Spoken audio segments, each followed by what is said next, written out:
Hi friends, today I was getting an error when trying to log in Firebase in my Visual Studio Code. It was saying that Firebase is not recognized.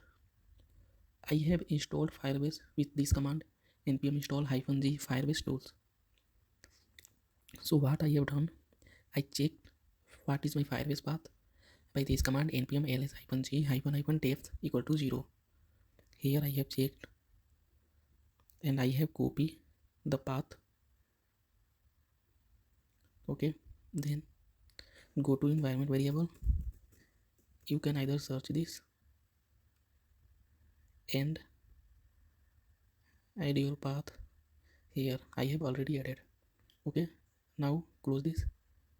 Either you can go by searching this or you can go in this PC. Then here by right clicking you see of properties, then go to advanced system setting, and here you have got environment variable, and like before you can add your path here.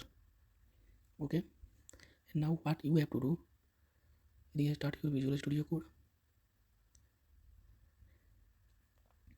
and then try to log in. It will be successful. I have login. I have already logged in here and then I was able to log in.